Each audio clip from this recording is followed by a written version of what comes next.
आज हमारा टॉपिक है ड्रग क्लियरेंस और ड्रग क्लियरेंस थ्रू मेटाबॉलिज्म। इसके हम मेटाबॉलिज्म कैसे करवाते हैं। हमारे पास सबसे पहले है वॉल्यूम ऑफ ड्रग। इसकी definition of volume of drug from which drug is cleared bye unit time. कितने मिनट में हमारी बॉडी के अंदर से जो हमारे पास ड्रग अब क्लियर हो जाती है हमारी बॉडी के अंदर से, वो ड्रग कितनी मिनट में क्लियर होती है। उसके अंदर ड्रग क्लियरेंस की एक इक्वेशन उन्होंने दी है। ये हमारे पास है, ये हमारे पास उन्होंने कांस्टेंट वाली दी है जिसको हम कहते हैं नेचर लॉग। ये हमारे पास नेचर लॉग कांस्टेंट है, ठीक है। उसके बाद ये हमारे पास है वॉल्यूम डिस्ट्रीब्यूशन, इसको हम वी डी से रिप्रेजेंट करते हैं और ये हमारे पास है हाफ लाइफ। तो इसको हमारे पास टोटल फार्मूला हो गया हमारे पास the nature constant of the volume distribution by the half life. अच्छा, उसके बाद ये हमारे पास क्यों कितने मिनट में हमारी बॉडी के साथ बॉडी के अंदर से हमारे पास ड्रग निकल जाती है। उसके बाद है हमारे पास kinetic metabolism.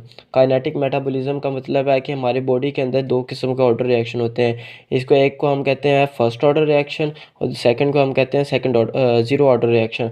First order reaction के अंदर हमारे पास है जो हमारे पास उन्होंने बताया जो हमारे पास ये ना यहाँ पे उन्होंने दी हुई है rate of the drug metabolism, कितनी देर में मेटाबॉलिज्म हो रही है, और दूसरी देर में डोज ऑफ ड्रग, हमने कितनी मिकदार में ड्रग ली हुई है।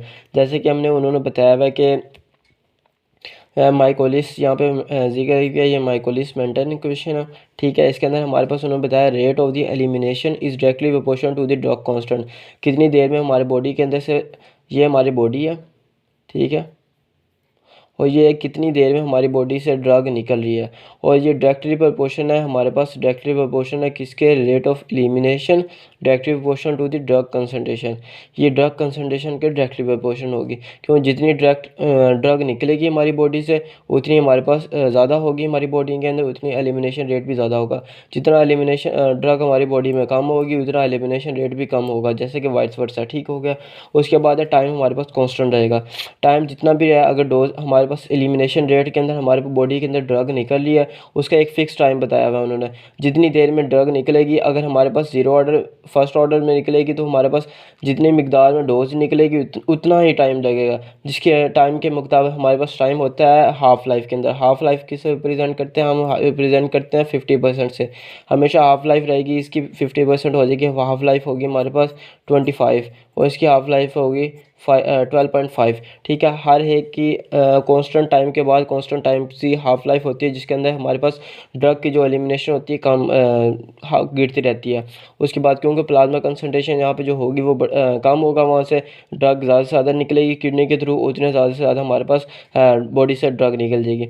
उसको हम ये जो हम इक्वेशन है हमारे पास, इसको हम कहेंगे लीनियर इक्वेशन, लीनियर काइनेटिक्स को लीनियर काइनेटिक्स भी कह सकते हैं। कि इसके अंदर उन्होंने बताया जो वॉल्यूम ऑफ दी वॉल्यूम में हमारे पास बराबर है rate of the drug metabolism के, rate of drug metabolism is equal to the V max by C. इसको हम ड्रग कहेंगे और इसको हम कहेंगे माइकोलिस मेंटेन इक्वेशन। पहले कि ये होता है जो हमारे पास वी मैक्स होता है ना, ये वी मैक्स ये ड्रग कंसंट्रेशन होती है। उसके बाद हमारे पास के एम प्लस सी, ये हमें ड्रग कंसंट्रेशन होती है। पहले हमारे पास ड्रग कंसंट्रेशन ज़्यादा होती है, जब अगर हम माइकोलिस मेंटेन को हम ड्रग कंसंट्रेशन से कांस्टेंट कर दे तो यहाँ से कट जाएगा ये, इन दोनों की इक्वेशन ये बचेगी। ये इक्वेशन को हम कहेंगे लीनियर काइनेटिक्स। उसके बाद है हमारे पास zero order kinetics. Zero order kinetics के अंदर ये बताना है कि रेट ऑफ द एलिमिनेशन ये इंडिपेंडेंट रहेगा, ये सिर्फ अपना रास्ता खुद अख्तियार करेगा। इसके लिए सिर्फ जैसे ये आप पूरा स्क्वायर के अंदर जो छोटा सा पीस है वो खुद ही है, ये इंडिपेंडेंट है, किसी का डिपेंडेंट नहीं करेगा और ये कांस्टेंट रहेगी इसके अंदर हमारे पास। जैसे कि the amount of the drug is cleared is constant, जो हमारे पास एलिमिनेट करेगी ड्रग वो हमेशा कांस्टेंट रहेगी। इसके अंदर एंजाइम सेचुरेटेड करेंगे। ये हमारे पास ड्रग मेटाबॉलिज्म हो गया और ये हमारे पास टाइम होगा, कितने टाइम एक टाइम में जाके ये फिक्स हो जाता है, वो हमेशा टाइम कांस्टेंट हो जाएगा। और यह जो ड्रग मेटाबॉलिज्म होगी वो भी कांस्टेंट हो जाएगी, उससे ज़्यादा ड्रग एलिमिनेट ही नहीं कर सकती हमारी बॉडी के अंदर। और ये उसके बाद हमारे पास ये हमारे पास इसकी इक्वेशन आई हुई है volume of the drug. Volume of the drug हमारे पास volume of drug is equal to the rate of the drug metabolism by V max by, क्यों हमारे पास ड्रग कांस्टेंट होती है। जब ड्रग कांस्टेंट हो जाएगी तो हमारे पास जो जो दूसरा होता है हमारे पास के एम होगा, वो हमारे पास माइकोलिस मेंटेन, इसकी जगह हम ड्रग कांस्टेंट डाल देंगे। क्यों, ये कांस्टेंट हो जाएगा, इसके बाद हम सी बाई सी डाल देंगे। जब हम सी बाई सी डालेंगे तो हमारे पास ये कट जाएगा, तो वी मैक्स बच जाएगा। ठीक है, उसके बाद constant amount of the drug is metabolise by unit time. एक टाइम में जितनी मिकदार की ड्रग कांस्टेंट रहेगी वो उसको हमारे पास जीरो ऑर्डर में आएगा।